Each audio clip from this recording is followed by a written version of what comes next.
Hello everyone, this is MF217, and today we are in for something a little bit different for once. Now, I am going to be more or less discussing things that are going on as of today and all that. Most particularly the announcements from the Pokemon Direct for this month and all that. And I've got quite a few things to say, but first let's get what was until today my most anticipated of the two games coming up. But don't worry about Brilliant Diamond and Shining Pearl. I'm going to cover that one. That one's actually the reason I say Legends Arceus was the one I was looking forward to the most was because when Brilliant Diamond and Shining Pearl were revealed earlier, now, they didn't reveal as much different with the original games as they could have. Like, they mentioned a few features here and there that were going to be altered, like the underground getting online area and all that, or just getting online play altogether. But we didn't know exactly how much was true and how much was just being spread across by the fandom. But first, at least, let's react to the trailer, the second trailer anyway, for Pokemon Legends Arceus, which is core series, by the way, because some people get the wrong impression that, much like Let's Go Pikachu and Let's Go Eevee prior, that it's a spin-off, but no, both those two games and this one are core series. They are flat out developed by Game Freak and stated to be such. From where I cannot exactly remember, but literally when they were revealing the games on their end in Japan, that was like one of the very first things they said, and yet people misinterpreted wildly for whatever unforsaken reason. But let's not get too far ahead. So as we already know, this is basically Sinnoh, but long before modern times. And already I can tell the graphics have improved quite a bit from when we initially saw everything in this game. The Pokemon are moving at a significantly improved frame rate from what I've seen. Some of the ones from the original trailer are moving here and all that. Starly, as we saw earlier, was moving significantly better than I was expecting it to. But then again, Starly's been... Well, actually, Starly wasn't Sword and Shield, so... And already we got the first off of the bat. That I'll discuss when we have it more in frame. Well, actually, I'll just go back on it real quick and zoom in on it here. This took me off guard as I saw the trailer for the first time today. This is not a regional variation of Stantler, but it is a regional evolution of it. It is called Werdeer, I think? I don't know how it's pronounced.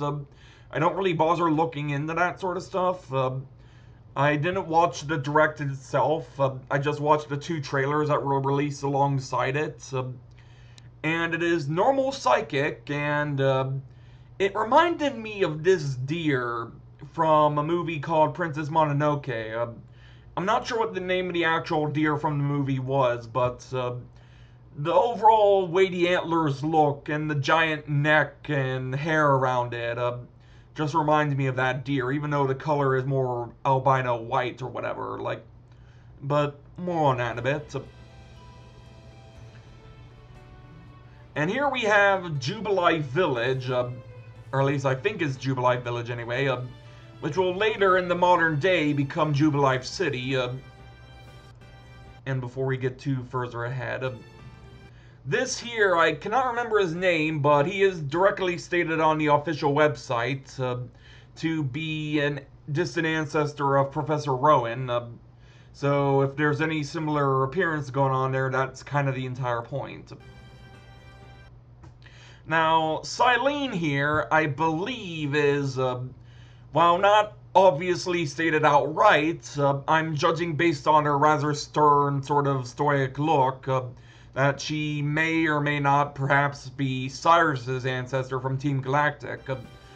The group you are serving in this expedition, basically, of Sinnoh, is basically Team Galaxy, or whatever it's called.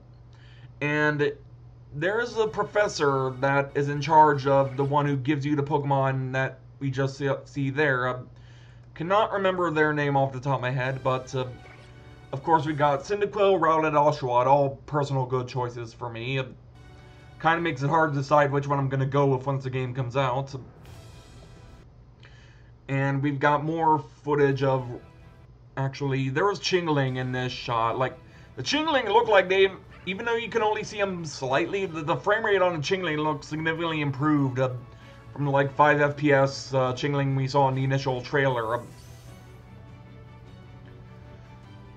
And right here, we have yet another regional-based thingamajig going on here, but this time in the form of an actual regional form as opposed to regional evolution. This is Growlithe, and as shown here, it initially took me off guard a little bit in terms of what was going on. It is Rock Fire, and we currently do not know whether there's going to be a version of Arcanine to go along with it, or if it'll evolve into something else entirely instead.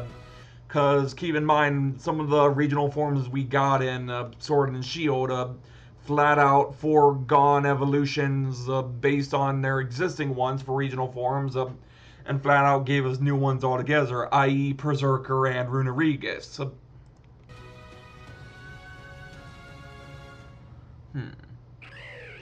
And then, a bit of an unexpected one, considering up until this particular reveal, we had only like the Oshawott as far as I was aware to go off of in terms of anything Gen 5 or later, in terms of, well, actually the Oshawott and the Rowlet, but this is the regional variation of Braviary they've added for this ancient version of Sinnoh, and this is an actual regional evolution of Basculin, by the way. I believe both are respectively called, well, actually, Braviary is simply Braviary, that's just the case of that. This one, Weirdy or whatever, is an evolution of Stantler. The Basculin-based Pokemon is called Basculegion, and it is Water Ghost. Braviary is Psychic Flying, and the Stantler Evo, as I mentioned, is normal Psychic. At least I think I mentioned it anyway. But yeah, already the frame rate looks significantly better than what it looked like in the initial reveal trailer. And then we get to what is probably my most interesting bit about this trailer thus far. So, we see Mount Coronet, I'm assuming is Mount Coronet in the distance.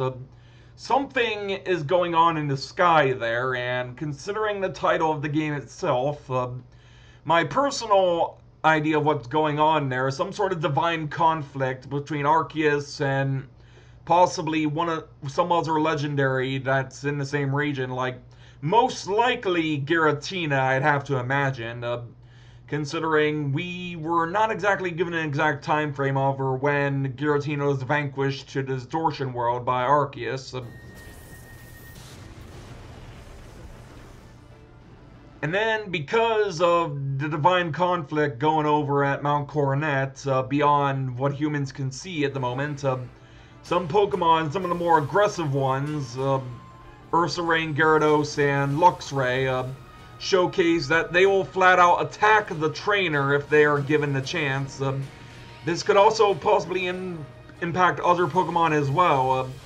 But from what I can notice of these three in particular, they appear to sort of be Totem-esque versions of the normal Mons altogether, except you can actually catch them flat out. And once you do catch them, they are apparently shown in this little scene here, perfectly all fine and normal again, and,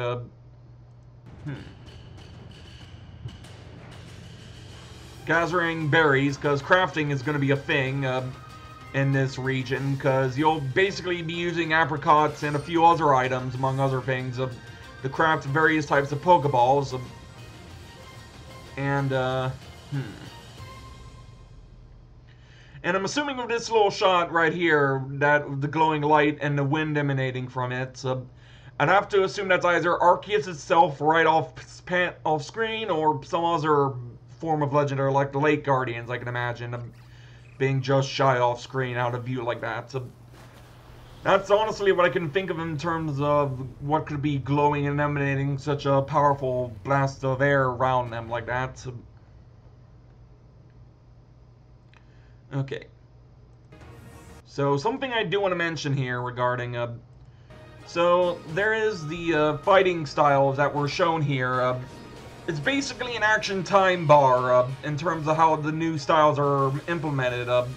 Because while combat is still turn-based, speed apparently functions differently here in that there is an actual action time bar sort of turn-based system in which, depending on the speed of your Pokemon and the opponent, you can have more than just a single attack on a single turn or whatever before the opponent gets a chance to move, or vice versa.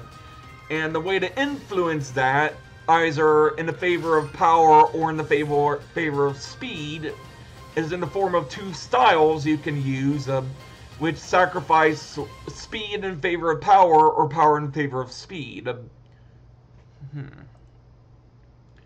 But yeah, those are some things I can immediately note with what's going on here and all that. Now,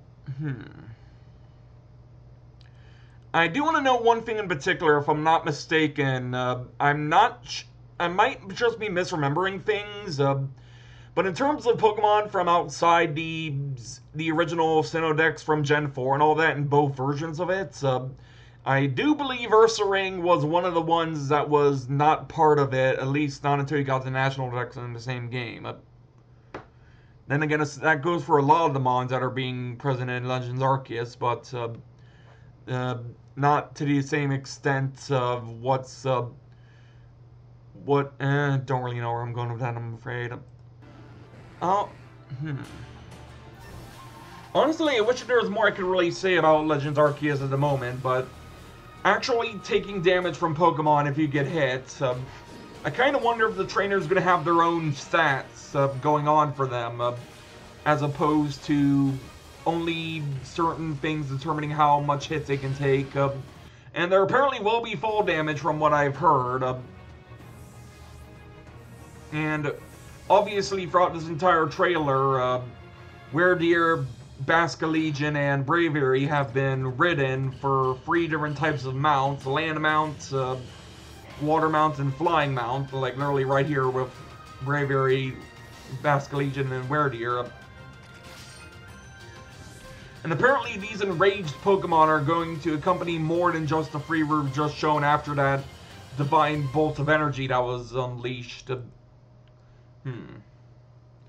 Honestly, from the implication I'm getting here, it appears rather than an evil organization or something like that, as traditional core series games have gone, it'll be more or less a divine conflict, more or less beyond what humans themselves would do, considering they literally have no logical reason to really do anything like that in this time period, considering simply surviving in a harsh environment that is the ancient version of Sinnoh, which isn't even called Sinnoh at this point in time, but I can't remember how it's pronounced, but you'd have to look into it. It's Hiseu region, I think? I don't know if I'm right on that, but we'll get back in a bit on that. Just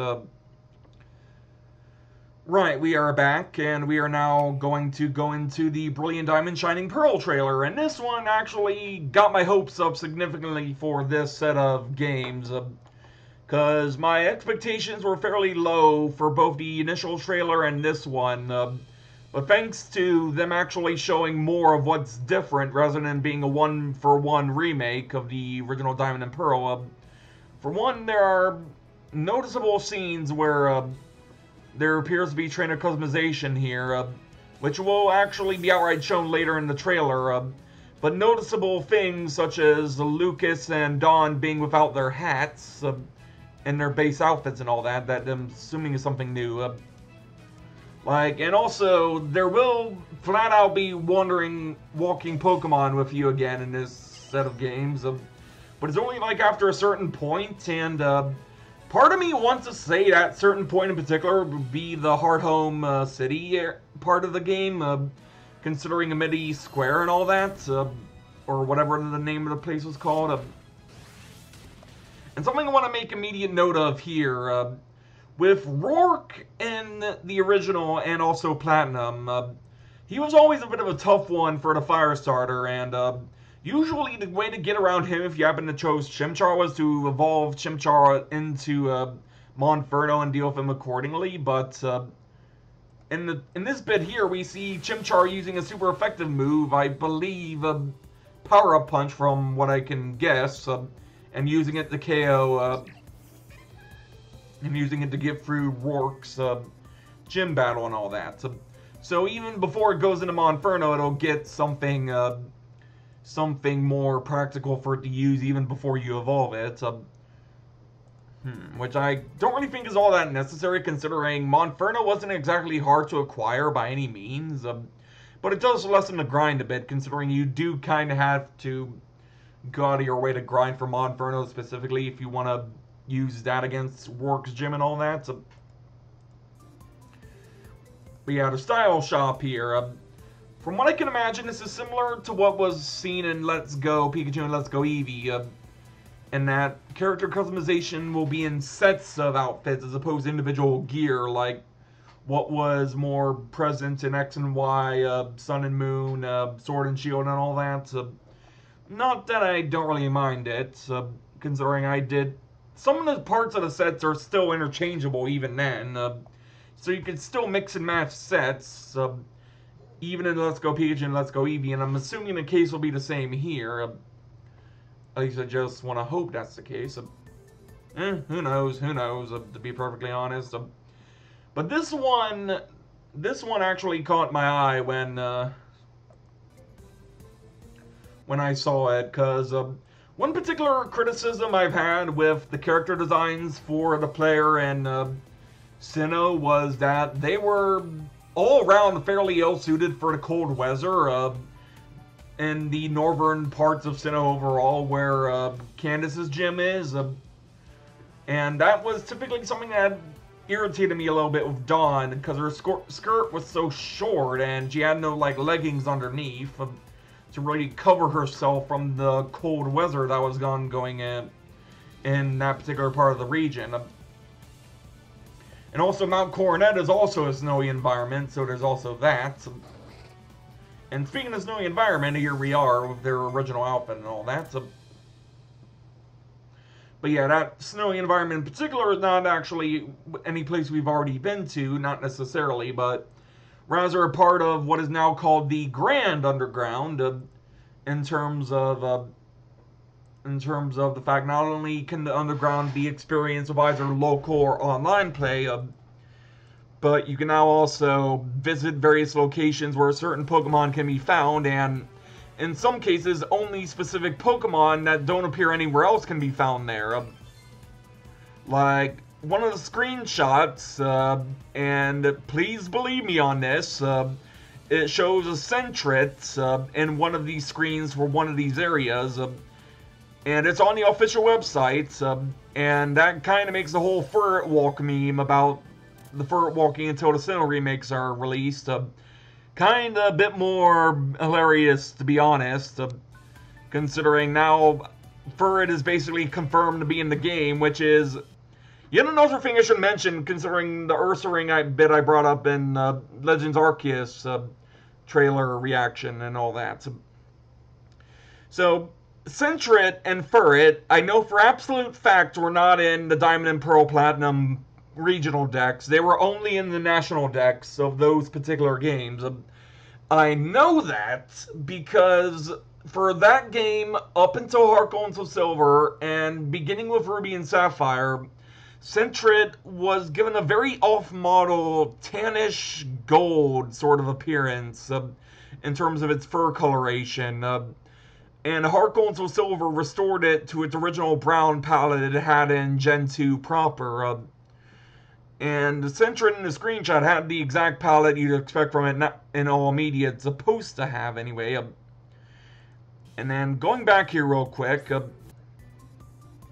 going back here a little bit, we have the contest coming back. This time with a seemingly heavier rework than what we had seen with the contest in Omega Ruby and Alpha Sapphire, and especially considering you can also see your opponent's Pokemon participating in the contest alongside your own at the exact same time. Mining and all that is going to apparently still be a thing. The secret bases, I'm assuming, are still going to be a thing. I'm not sure how that's going to change, if anything, though. So, like,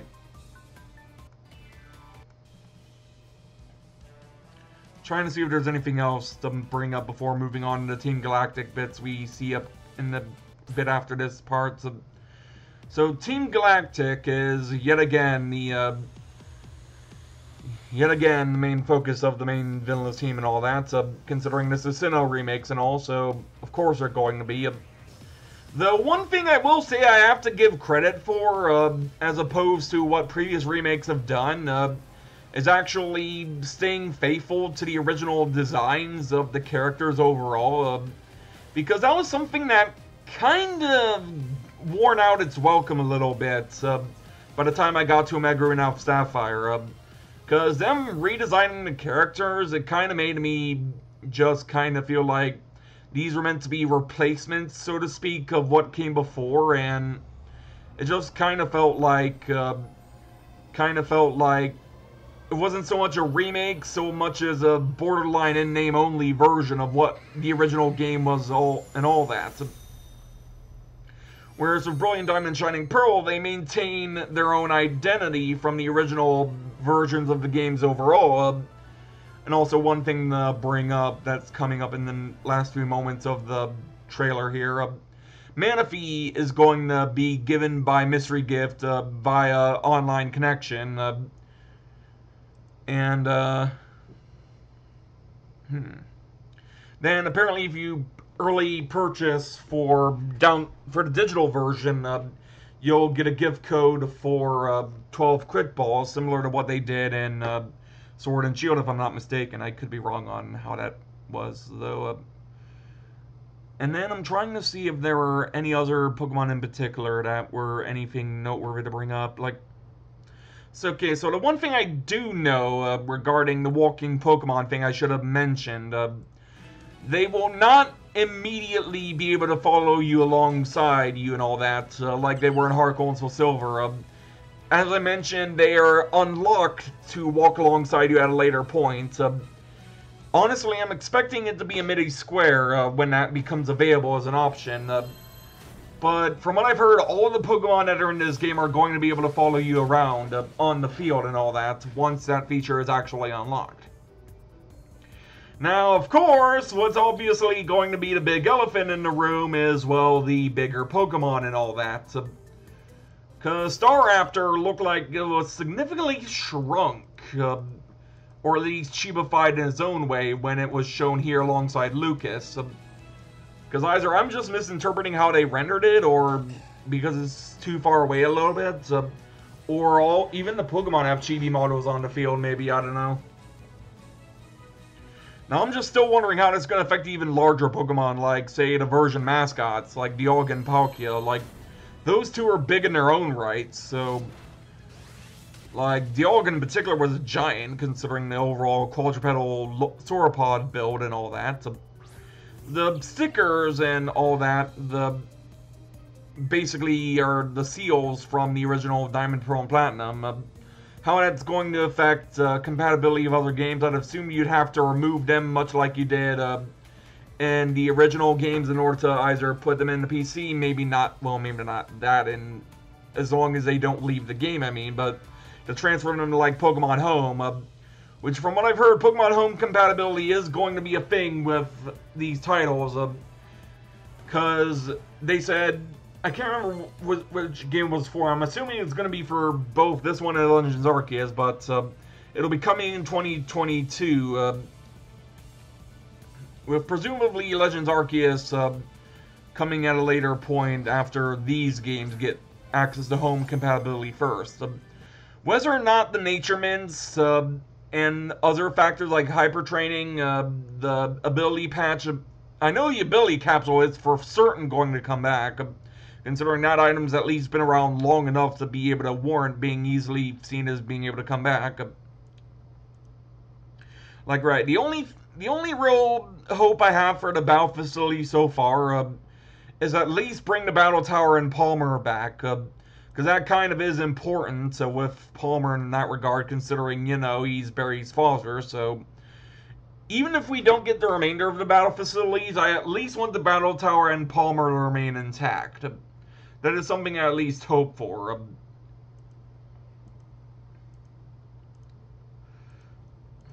That is something I at least hope for. Like, I'm still managing my expectations other than whether to bring up the battle facilities overall, but and we'll see what we get when we get more info or when the games come out eventually. So,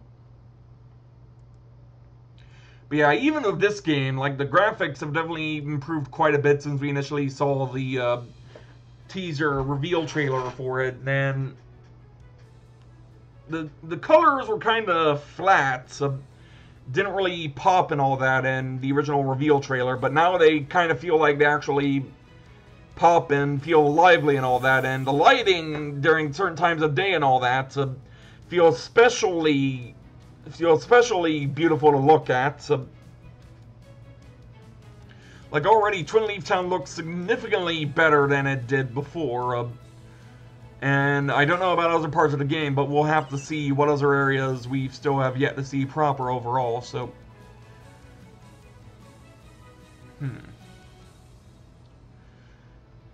But yeah, one thing I will say, this is kind of a bit of an unpopular opinion, but when people were bringing up the art style change to a more cheapified version of the art style as it is nowadays, with the overroad and all that, I was actually literally hoping for this art style to make a comeback when I was playing X and Y, literally a day before the reveal of Brilliant Diamond and Shining Pearl proper. Because I was going to say, if the graphics were more or less exactly like Sword and Shield, like, if the graphics were exactly like Sword and Shield, I wouldn't really complain so much as general interest wouldn't have been as appealing to me otherwise as it is here. So definitely, it's got a more unique identity from Sword and Shield going on for it, which I think is actually kind of a good thing. Just because Sword and Shield kind of has an identity of its own, being a more modern main series game altogether, and simply more or less being just that. Like, it's standard main series entry, this being a remake, and Legends Arceus being a prequel, a distant prequel of that.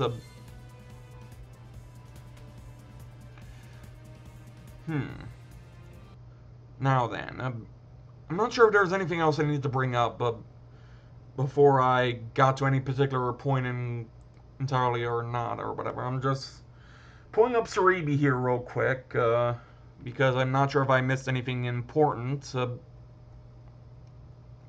There are a few other things announced in the presentation as well, like, but I'm not going to go over those. Version exclusives are still going to be a thing, as from what the official website has also said. Cranidos and Shieldon, as well as Sunky and Purloin, not Purloin, what am I thinking? Glameow. The version exclusives from the original Diamond and Pearl are still going to be intact with those two in particular. We don't know whether or not Dialga and Palkia are flat out going to be exclusive like they were originally, or if there's going to be another way to get the other one or not. So it all depends on what they decide to do with it.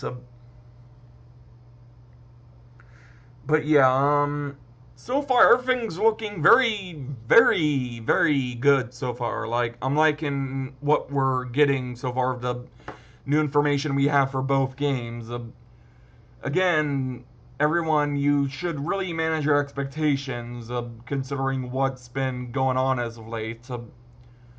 Like, you honestly, holding anyone to impossibly high standards is something that just flat out should not be a thing you should do. Like, if anything, that creates problems rather than solve problems.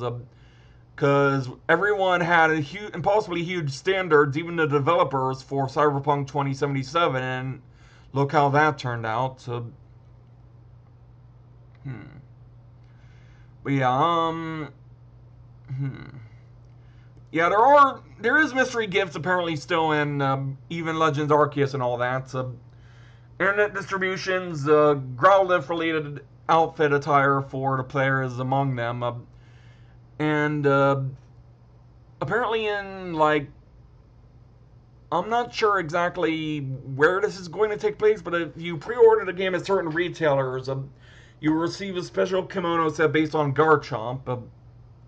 So, and also, if you buy the digital version of the game, you'll get a heavy ball set, which will receive 30 of them. Due to how the mechanics work, you need to actually aim and throw the Pokeball at the Pokemon and all that. So, different Pokeballs have different effects, and the heavy ball in this game actually is not based on the opposing Pokemon's weight, but rather is works better on Pokemon that haven't noticed you yet.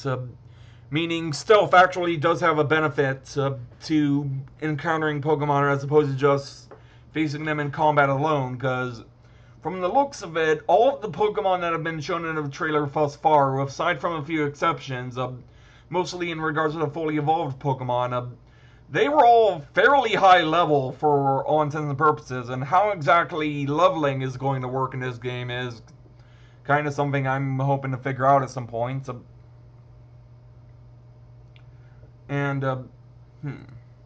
Right, so we got some of the confirmed mods overall, and we don't know if any of these are going to be, I'm assuming Pokemon Home will still have a place for them anyway, even if you can just only deposit them there or something. I don't know, to be perfectly honest. I mean, getting new Pokemon in the middle of a generation hasn't exactly been a new thing since the previous gen introduced that overall, but this is, however, the first time we've been getting new Pokemon mid-generation that are just normal and all that. Like, non-legendaries, I mean, of that. Like Weredeer, Basculegion, those two are just evolutions of regional evolutions of Pokemon that are just normal Pokemon you can find in the wild and all that. That's really all I can really say on that particular bit for now. Like, Basculegion is... kind of makes me wonder if they're going to do anything regarding Basculegion in regards to Basculin's two forms it has already going for it, because obviously there's the red stripe form and the blue stripe form, and I'm kind of wondering whether or not Basculegion's going to do anything in that regard regarding blue stripe form. Because either it's not going to matter what form it is, or it's going to matter in some capacity. We just don't know yet. And, that's really all I can immediately bring up so far regarding Legends Arceus, and also to a degree, there might be something else I could bring up regarding Brilliant Diamond, Shining Pearl, real quick, if I can have a look what's going on here real quick. The Grand Underground, as I mentioned, you can just see it right there as I'm pointing to it on my screen and all that. In the screenshot, there is a Sentret alongside numerous volcanic Pokemon, or at least volcanic living Pokemon, like Graveler is there, like Numel and Magby are there, and then apparently the statues that you place in your base can affect what Pokemon are available in these hideaway areas. And I remember in the actual direct, we saw Houndoom being caught in one of these areas. So that is something to very much take into consideration. But yeah, from the look of the map as we can see it so far, for the Grand Underground and all that, we appear to be getting,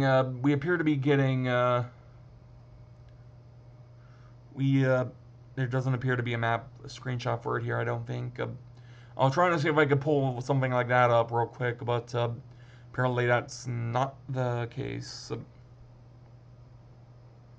But yeah, another thing that should kind of just go without saying nowadays, But much like Let's Go, Pikachu and Eevee, you can customize the trainer's ethnicity and hairstyle and hair color and all that. So, and whether or not you can actually change the hairstyle itself and all that, and how that's going to apply all together, I have no idea just yet.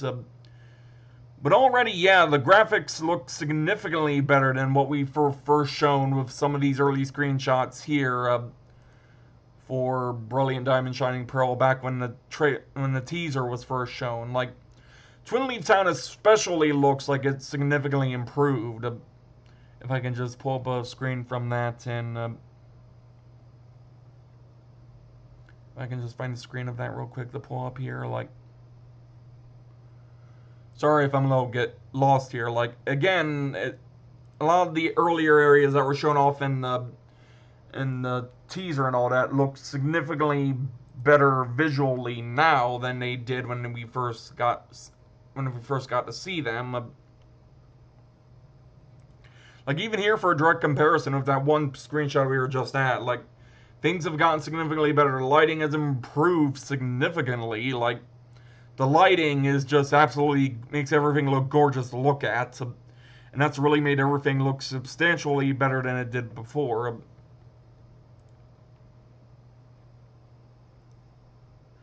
And let's see here.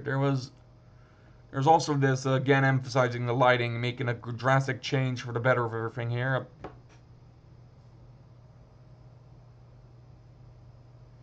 And I could have sworn there's at least one other screenshot that showed Twin Leaf Town at least fairly early on in the new batch of screenshots we got. So, oh yeah, here it is. Yeah.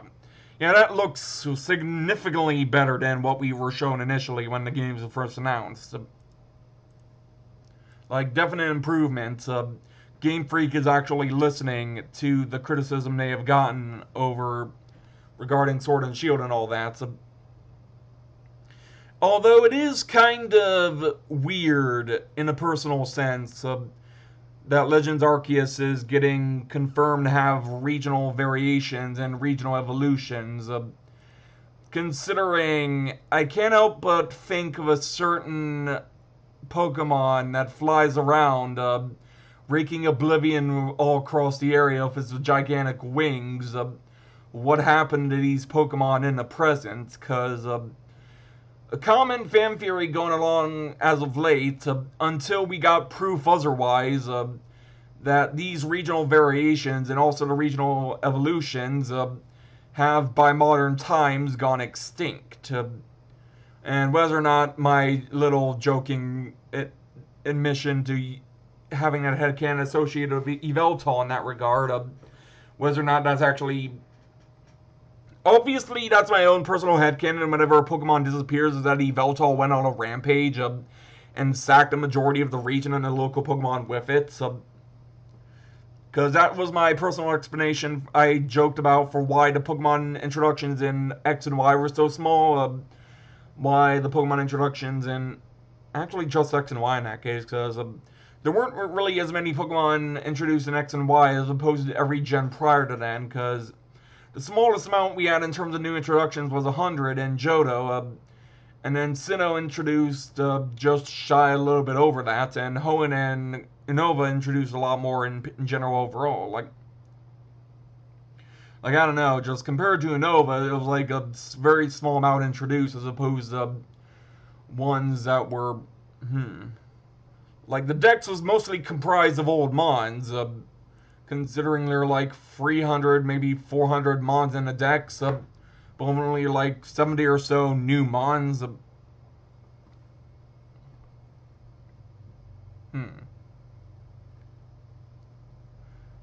But yeah, this has just kind of been an unscripted thing from me, so I'll be sure to fill you guys in on personal thoughts and all that when the potential time arrives or whatever. So I don't really have anything immediate to say right now, just in terms of personal thoughts. I am enjoying what I'm seeing so far. I'm just doing what I'm doing best and just managing my expectations, just so I don't get too into the hype or whatever. So,